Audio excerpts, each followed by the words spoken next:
Hello again. Welcome to another episode of Leading from Alignment with our good friend, John Obolewski. And today, our guest, Josh Spurlock. Gentlemen, good to see you once more. Good to be seen. Yeah, Jim, good to be here again. Yeah, Josh, I think you have you should get like a frequent flyer punch card, and like every fifth podcast or something, you get a free donut or something. Because you are a donut or something like that. I go for that. You are our one of our favorite guests, and as we were saying on our last episode, there's this moment. It seems like every time we talk to you, where John and I kind of like, we're not quiet people. I think I'm an extroverted thinker. I don't know what I'm thinking until I hear myself say it. John's more measured in his words, which I appreciate. But both of us sit in stunned silence at least once during the course of the podcast, and it happened again on the last time. And God help you. We're not gonna say do it again, Josh. But we learn, I think, about ourselves as much as anything else we're talking about when we talk to you. And could you give us, because some maybe just listening for the first time or they missed the last one, could you give us kind of a brief recap of what happened in 167 as we now get into 168? Yeah, for sure. So, last time we spent a little bit of time talking about the reality of the immense volume of loss that is a part of this season in human history that we have been in, and thus how significant the ability to grieve and metabolize loss is in being able to navigate in a healthy way the challenges that we're facing and not find ourselves in burnout. And that some of the keys to doing that really are recognizing it's the little losses that cumulatively tend to get us. The things that we don't register as being losses, or that because of shaming messages that we have received over the course of our life have caused us to sweep under the rug or to downplay the impact of small losses that are a part of our life, thus allowing them to accumulate over time.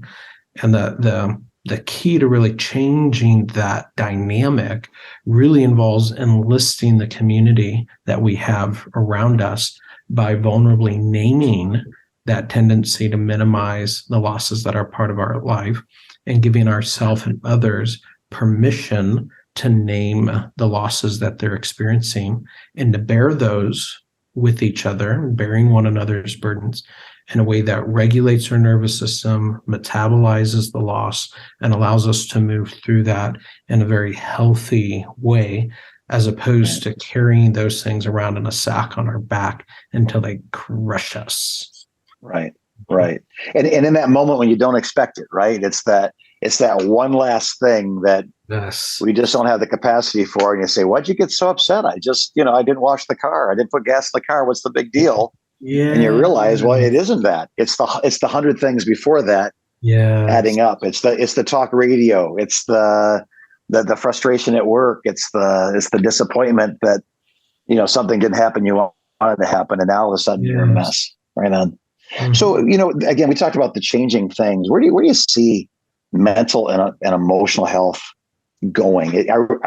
As a culture, from your interaction with just people at the grocery store, or people you're counseling, are we getting healthier coming out of this? Are we getting less healthy? Just talking to leaders who are helping people, are we winning this war? Are we losing this war? Has the war morphed? What are your thoughts on that? Yeah, I think it's morphed. Okay.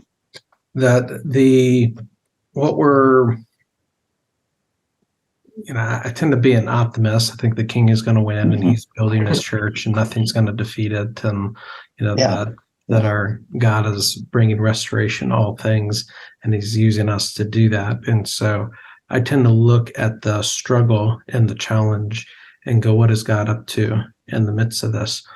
And when it comes to the challenges that we're facing, some of the silver lining or God lining, if you were, in these things, is it is forcing us to face and deal with things that less difficult times don't force us to face and deal with. Right. We can just skirt by in a way that when things are not as intense, that we can't during a season like this.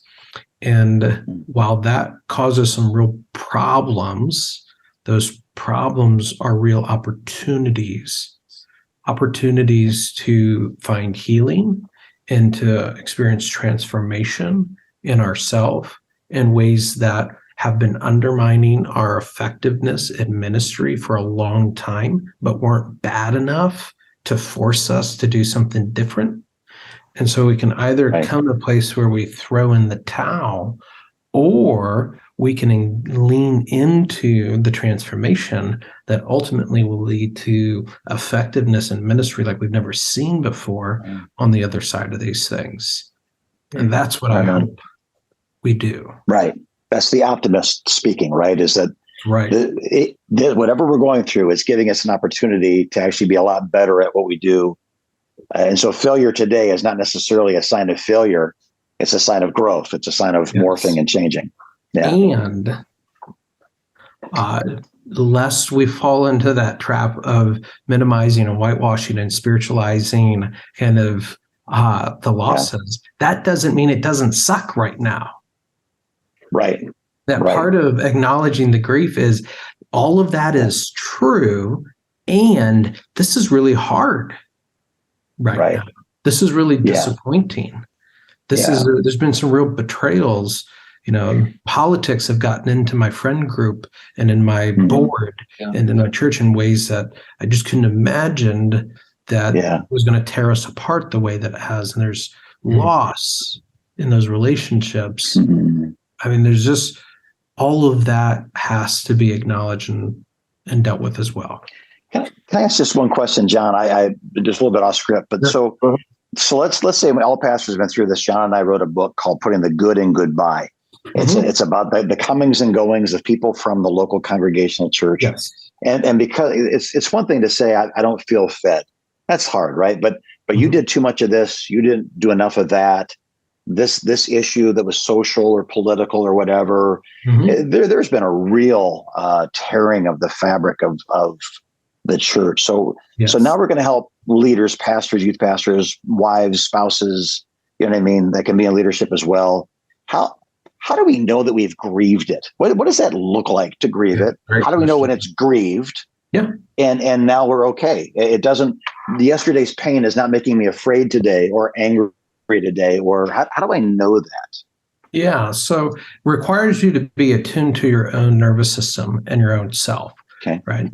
And so as I can talk about with my spouse or with my close friends, the loss, whatever it is, and can notice within myself that I can view it in a historical perspective, right? I see it as in the past and I'm at peace with it. I've come to terms with it. I don't need to avoid it. I don't need to not talk about it. I don't need to kind of gloss over it with, kind of spiritual glossing.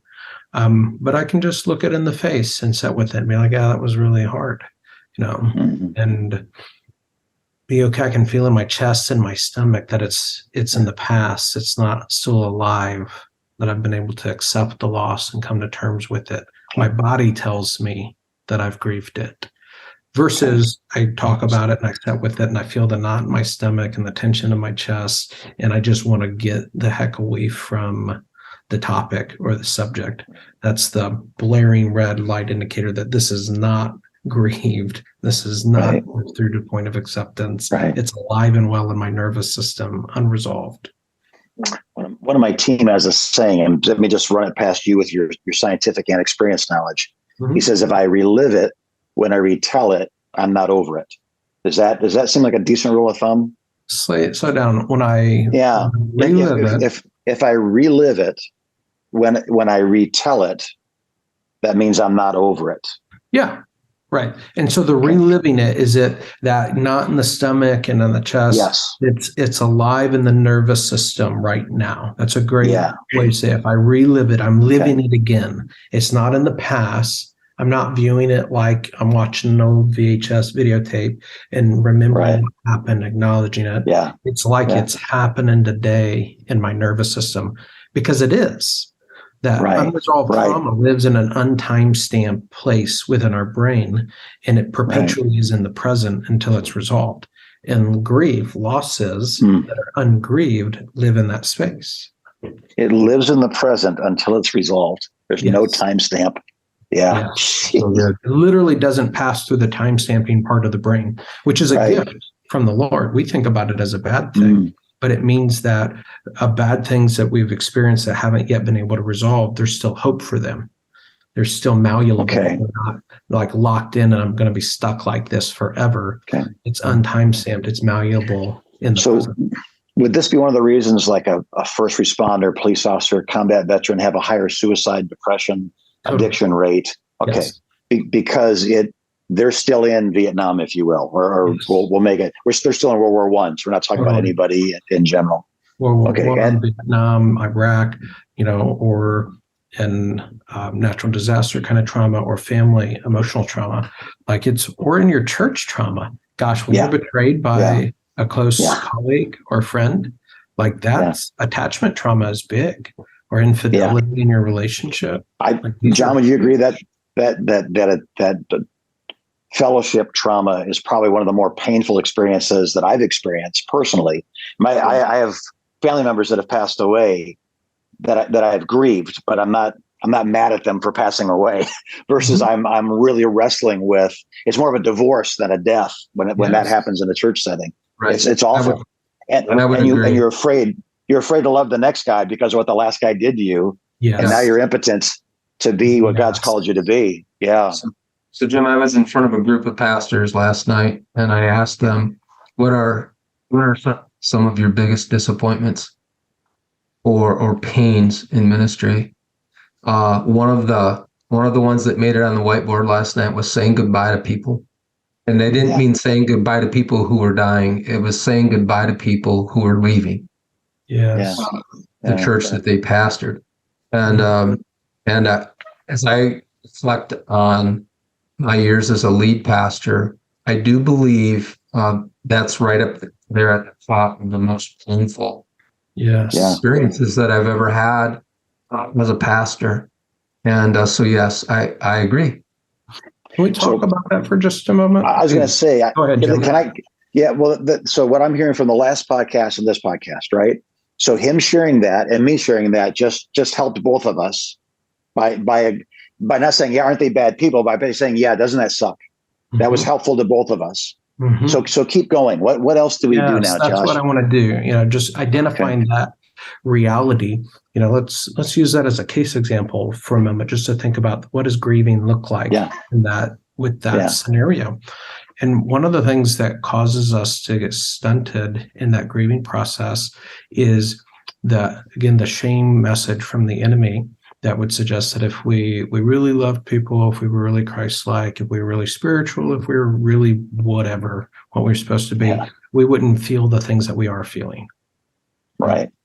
We have to recognize that as a scheme of the enemy, name it, share it with someone else so that they can neutralize that together with you, and to really acknowledge what is, whatever that is.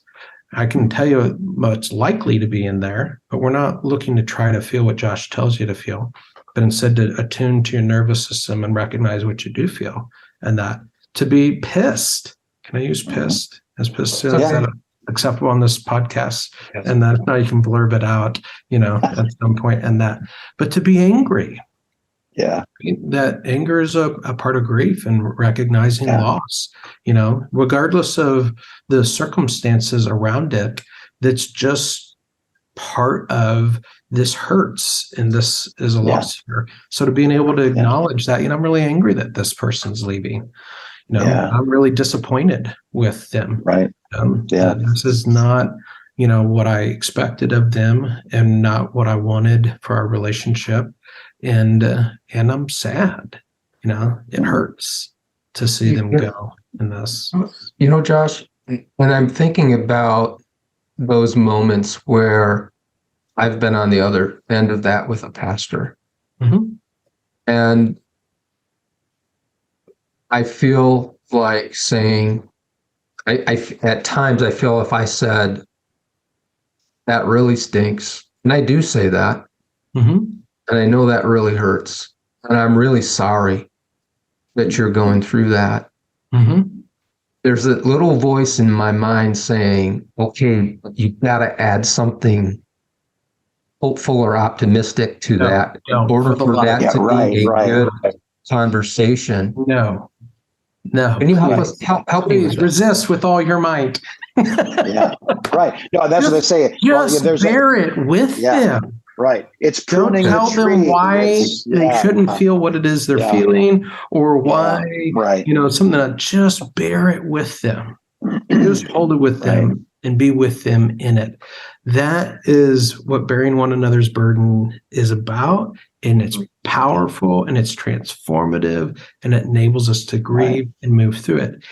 Is what you're saying or thinking true? Is there life after this? Is there character development in this? Is God going to use this? Absolutely. All of that is true. Can it? Yeah. Think that. It will just prove out to be true. And that stay with bearing it with them. Right. And they will move through to completion of that grief. I think is when Job goes through what he goes through, his friends show up, and for 3 days they sit together in silence, and everything's okay until they start talking. Right. So I want to give you a magic phrase. This is really useful as I'm sitting with folks going through this. Okay. Simple. Is there more? Mm-hmm. Just invite. This folks who kind of go and they are, I'm so hurt, I'm frustrated, and you're sharing, you're holding it with them. Is there more? Mm-hmm. Yeah. I mean, when I think, is there more? Is there more? Is there more? Is there more? Yeah. Until we reach the bottom of it. No, I don't think there's more. Here's the next phrase. Okay, this is really important. How do you know? Inviting people to check in with the nervous system. Because when you have moved through that to completion, you will feel it release in your body. Yeah. And there'll be how do I know that there's not any more? I can feel it in my body. That's it. Right. And Josh, my experience with that, it's a little bit different example of it. But the first, 10, 15 times that I got up in front of an audience to share my experience with major depression, it was still raw when I shared it. Yeah. I felt the pain of it in that moment. And that was many, many, many years ago. Yeah. And now when I share that story, I don't feel any of that. That experience is away from me. Is that similar to what you're talking about in a sense? Yes. And I think, if I spend some time with you unpacking that a little bit, what I would expect to find is that each time that you did that, what you were met with was people coming up to you afterwards saying, thank you so much for sharing that. 100%. That was so helpful to me. That feels so giving me permission. It resonated. I feel that same way. And it's the combination of those two things. It wasn't just that you shared it. It was what was met with when you shared it, that others came. And the combination of you being vulnerable and putting yourself out there and people catching you and that vulnerability, meeting you in that space and you feeling accepted, seen, appreciated, cared about in that vulnerability that you just shared. The combination of those things brought healing and transformation for you. That's so good. I think, Jim, I think maybe I'd like to skip over question 5. Yeah. If that's okay. Yeah. Would you jump into number 6? So the last one that we have is what practical steps can a leader take to create a culture of mental, emotional health with their staff, with their congregations? We're talking reactive. We're feeling this and now we're getting help. What's the proactive? What environment, what culture, what things on the walls? You know what I mean? What is our mantras that keep us mindful of are we okay today? And if not, what do we do next? Yeah. So the proactive thing is a reactive thing. Okay. if that makes sense. And what I mean is that recognizing that all of us have the scars and the wounds and the injury of our soul from the brutal battle that engaging frontline ministry is. That none of us are unscathed from that. Right? It's our willingness to be with our own wounding and to lean into our own healing and to be vulnerable with the sharing of that journey and that process with our leaders and the people around us that gives others the permission and the courage to do the same. Mm-hmm. And no amount of platitudes, no amount of talking about safety, no amount of monologuing about the importance of these things is going to convey and create that within your organization if you as the leader are not willing to go there first yourself. You cannot lead where you're not willing to go. That is so good. Because I think, in my mind, Josh, I've thought of that, the prescription. I don't know, prescription's a bad word, is we architect something. Mm-hmm. We architect the environment. We program it almost in a way. And what I think I hear you saying I don't think you're saying that's bad. I think what you're saying, without there being that acknowledging your own woundedness and leaning into healing and then being open to share that with those around you as a leader, all the architecting in the world won't create that culture. Did I capture that properly? Yes, 100%. Now, that doesn't mean that the architecting is bad. The architecting is great and is necessary and important as well. We're not throwing that out. We're just saying exactly what you just said. If you're listening to this, watching this, skip back, hear what John said again and repeat it. It's the architecting without doing this other piece will be impotent. It will be ineffectual, be ineffective in that this is the power, the heart, the soul that enables that architecture to be effective. Right. So something as simple as a pastor in front of a congregation saying, well, last week as I was working through this issue with my counselor, this came to mind, blah, blah, blah. Suddenly, counseling's not for crazy people that are, Now suddenly someone who's a spiritual leader is living this. Yes, there's jaw drops across the room, where, and it's going to be a mixed bag, that there's going to be folks that are so heavily defended against their own brokenness, that they have this shame in their own head that berates them for acknowledging their own weakness and whatnot. That's going to get projected on anybody else that does that because it touches into their own stuff. You can't avoid that. That's just going to be part of it. But the vast majority of folks are going to be so hit with that in a way that goes, whoa, I can relate with this person because they're human like I am. And whoa, if they can be someone I deeply respect and admire and sit at the feet of to learn, and they have struggles like I have struggles. Yeah. And they engage a pathway to healing, maybe I can too. Right. I think that may be one of the revolutions in the last 15 years that I've seen. Yes. Is counselors were almost equated to, physical therapy. You have to be broken to need that. Yes. Versus, no, I have a physical trainer that makes me healthier and stronger. Yes. You have to be sick to need a doctor. It's like, or you can be confused about your own soul. And reach out for help. And now would you agree that most of the taboo of counseling has been removed, other than like you're saying? I would say to a huge degree, particular with millennials and younger. And I would say that for millennials and younger, it is largely dissolved and addressed in a way that it's defended. In the sense of people kind of recognizing, hey, this is a thing.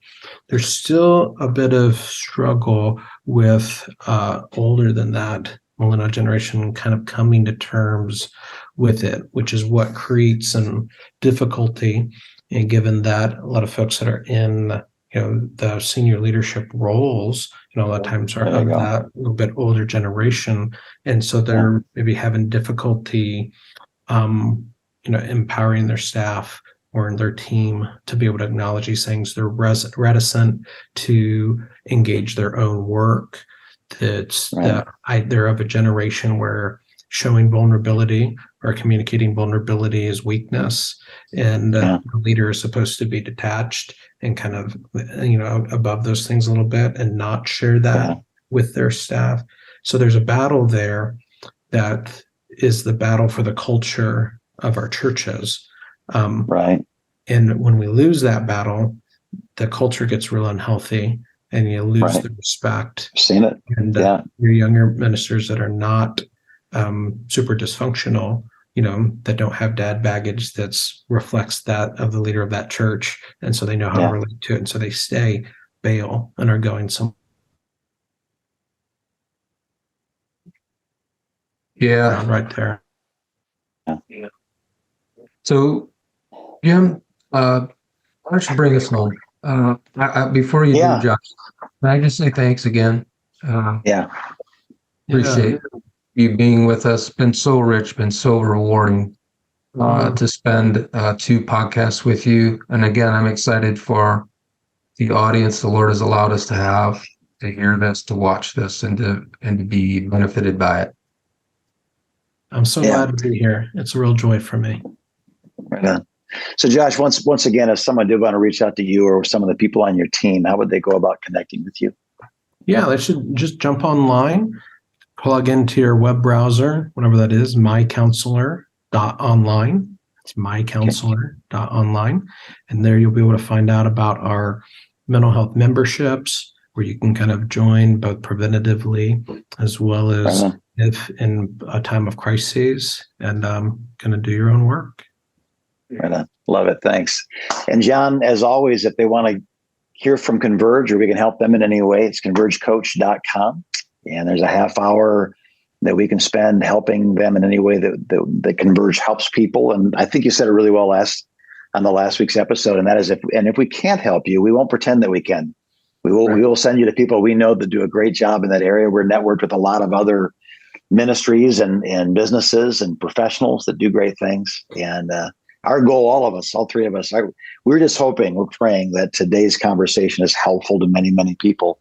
And that's the heart of my counselor. And that's the heart of Converge, and that's the heart of Jesus. So God bless you, fellas. Thanks for being a part of this. God bless you, our listeners and watchers. And we are rooting for you, cheering for you. It's Tuesday and you haven't quit. That's saying something, right? You're still here. So God bless you as you continue to lead from alignment.